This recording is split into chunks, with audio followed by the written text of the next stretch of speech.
Hi, it's Jeff. And Denise from Mousesteps.com. And this is episode number 51. 51. Next week is a year. Of Mousesteps Weekly. Sponsored by Theme Park Connection in Winter Garden, Florida. Great place to do some Mother's Day shopping coming up. And Maple Leaf Tickets. Our official ticket agency, the best deals on tickets in town. And you can get your Mother's Day tickets there, too. Yes, that's true. Good point there. And we're going to start talking about the Monstrous Summer.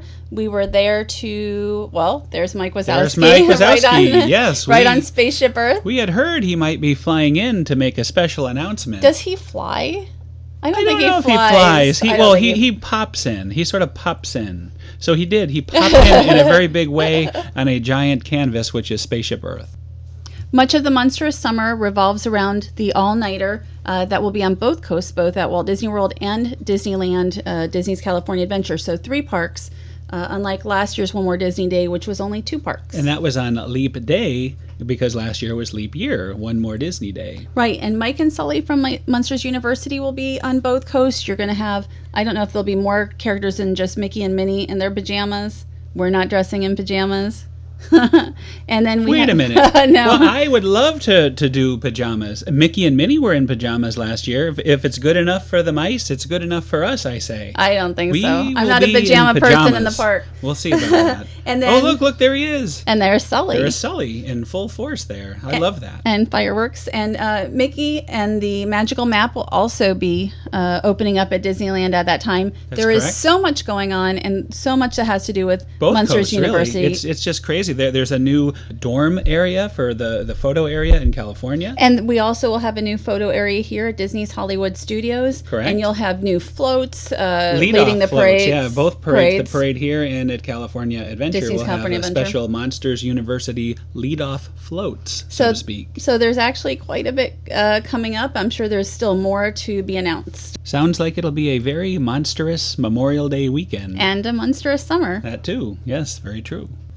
It's time to remember the magic. Yes, all new magic this time. My favorite daytime Magic Kingdom parade had been Remember the Magic, and that was in 1996. And I'm hoping that 2014 Disney Festival of Fantasy Parade will bring as much magic to the Magic Kingdom as that did. Yes, very, very exciting. I know everybody is so happy to finally have a new parade, and I can't wait to see this. I guess it's themed after New Fantasyland. Well, it's supposed to bring the story of New Fantasyland to Main Street with new parade floats, new costumes, an original soundtrack, and a new theme song. Yeah, some of the new floats will include Little Mermaid, Sleeping Beauty, Dumbo, Pinocchio, Peter Pan. We just saw the Tangled one earlier, and well, here's the Peter Pan right here. The parade is by Steve Davison, who seems to do pretty much everything. And if it's half as good as Soundsational, which is right now my favorite afternoon parade, and that's in Disneyland, then I think we have a winner. Yeah, I think we have a winner too. I mean, just looking at all these floats, it's very reminiscent of what you're seeing now in Tokyo and what you have seen in some of the overseas parks. So I have very high expectations for this parade. And it's been a long time.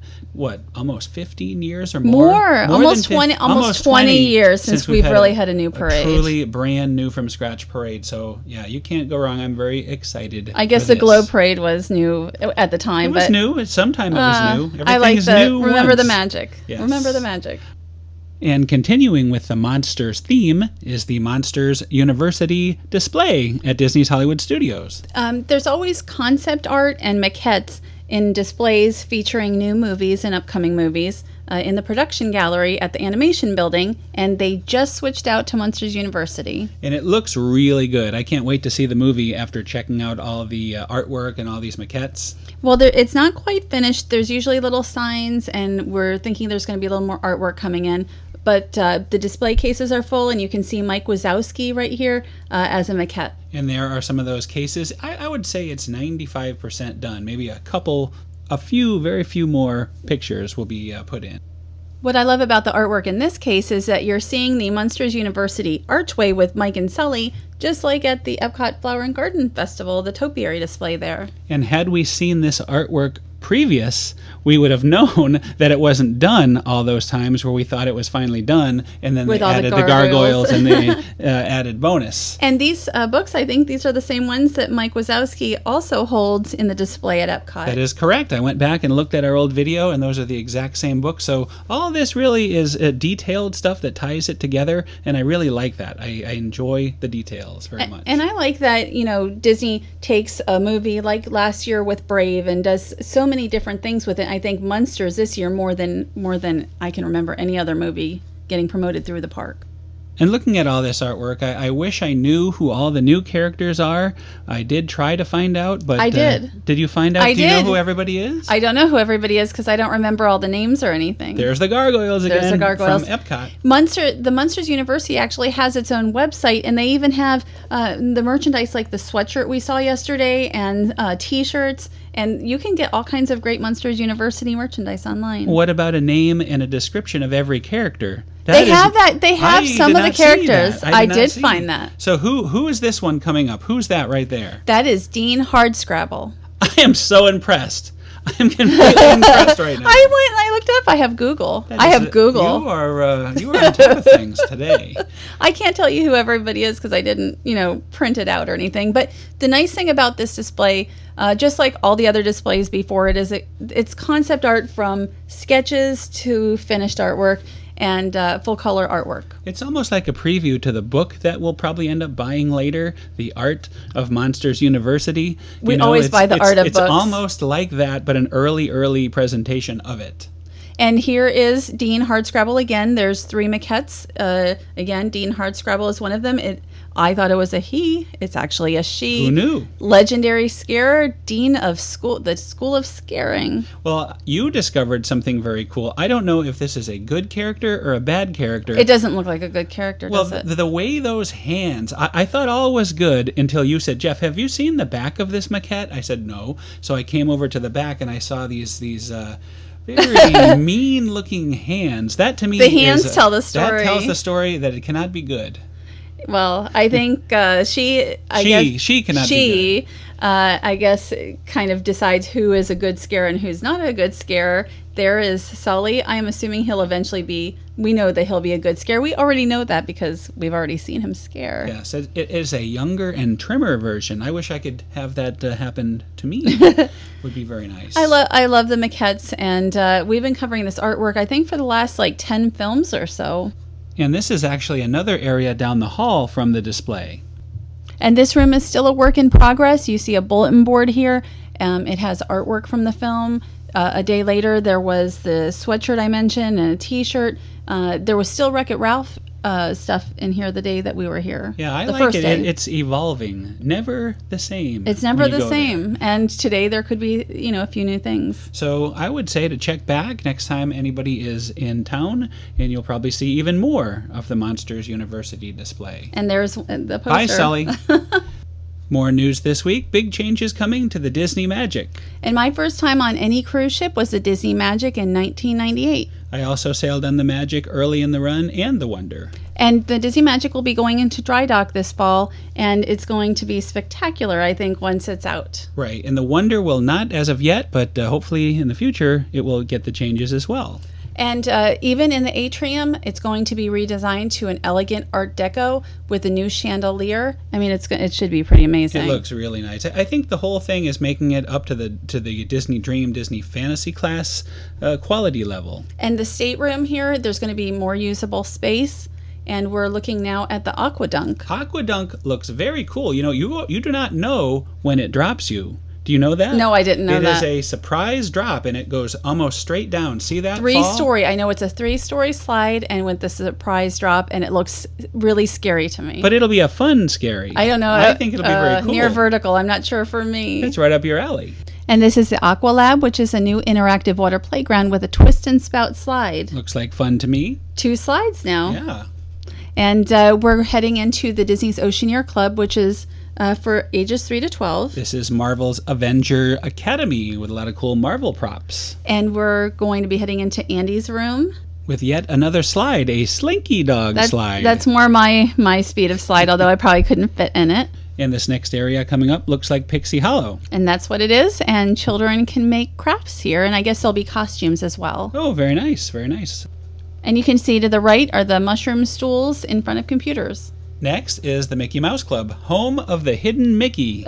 And this is a new children's area for crafts and games. Still the home of the hidden Mickey, if you ask me. You could be all day in that place. And this is the Oceaneers Lab, or the Oceaneer Lab, and this is a new Pirates area. This is also for kids ages 3 to 12. But I suspect adults would have fun with all the details. Oh, in I'm there. sure, but they can't. Speaking of details, this is the It's a Small World nursery. And this is themed, Mary Blair themed. Mm-hmm. Going from kids only, this is adults only. It is After Hours, the new district, and it's Keys Piano Bar. Next, we're going to see Fathoms. It's a nightclub. I know neither of us are really nightclub people. No, I'm not really. But if we were, I guess this is where we have to be. And it looks like you're under the sea, the way it's themed here.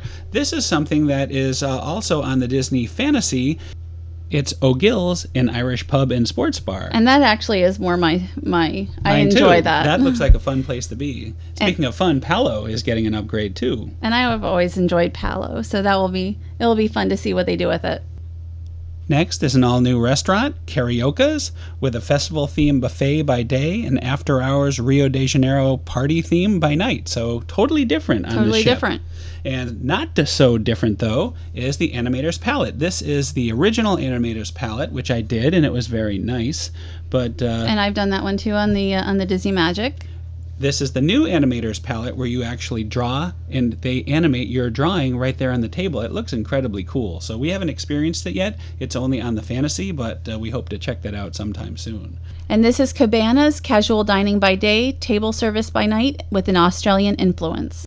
And as we said at the beginning, lots in store for the Disney Magic in Dry Dock. And the Disney Magic is now 15 years old. This is a first really major, upgrade. I would say upgrade. Major upgrade to it, and it's very exciting to see what is coming. Looking forward to it.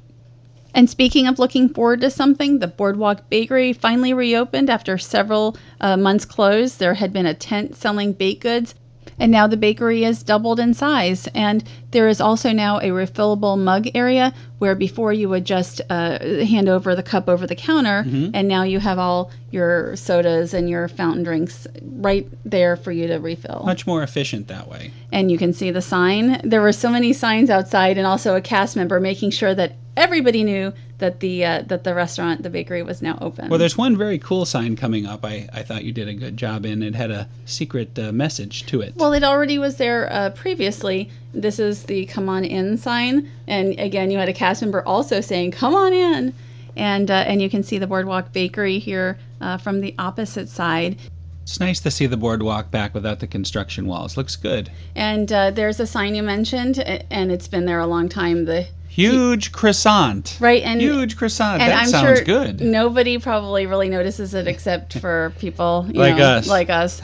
And there's new sandwiches and fresh salads. And new prices, I'm sure. And new prices, starting with the Maine lobster, which was $15.99. $15.99. Well, it's supposed to be claw meat. I don't know what that means. I don't eat lobster. And here's the bakery was actually kind of again doubled in size, where it kind of comes out into the boardwalk a little more. It almost reminds me of the bakery they have at Disneyland now, themed after Mary Poppins, with the way they have the queue and all that.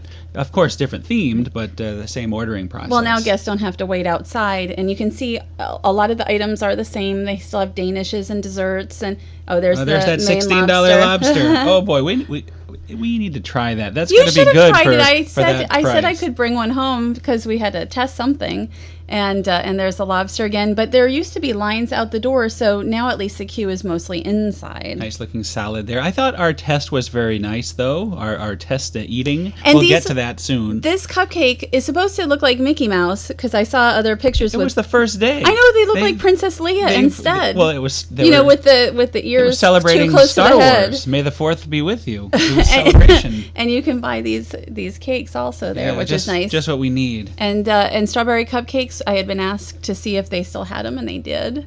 and desserts Oh, and boy, desserts and boy, boy. desserts We everywhere. need not any more of that. I don't need any more of that. Not anywhere. But all the desserts that we've had are very everything was excellent. great. It's just too many will get to you. And there's the fountain drinks. Self-serve. And the ordering area. It was a little slow the first day, but it was, again, the first day. So let's get into it. This is what you brought back for me for important research purposes because I was busy working at home. Well, we had 2 sandwiches. One of them was a roast beef and the other a smoked turkey. That was the roast beef. Nice display there in the box. And there's Princess Leia cupcake because there's no Mickey Mouse. I also see our cheesecake brownie sitting in there, so we'll get to that more also. And soon. I think each were $3.99 for the desserts, right? And this one was the turkey sandwich. Turkey sandwich, with very a nice nice Boardwalk sticker on it. And we're coming up on the roast beef. Right, and let's not forget the garnish, the cucumber salad that came with it. Right, you can get an ounce of chips or that little cucumber salad as a side. But the roast beef has provolone cheese, lettuce, tomato with horseradish mayo. And the turkey just has like lettuce and tomato. I preferred of the two. I thought the roast beef was a little bit better. But there was a little too much of the horseradish mayo. I wish you could have less. Yeah, unfortunately, there's no customizing of any of these sandwiches, so unless you have an allergy, I'm told, then you can avoid your horseradish mayo. Well, I liked a little bit of it, just not like overpowering the sandwich. The turkey was much more plain, and I actually would have liked a little something on that. Here is the dessert again, which was amazing. I asked for a recommendation for a second dessert, and we ended up with a cheesecake brownie. Yeah, I would say the desserts are the star of the show here. But the sandwiches are also terrific, and you can stop in to get a meal, although there's still no dining inside, unfortunately. And don't forget, they also serve breakfast starting at 6:30 a.m., so Boardwalk Bakery, back in action. Back in action. So thanks. It's another show! It's another show. Thanks to our sponsors, Theme Park Connection in Winter Garden, Florida. And Maple Leaf Tickets in Kissimmee, Florida. Great place for some Mother's Day tickets. The next week is 1 year. 1 year. Show so 52. I have to figure out something. See you then. Bye.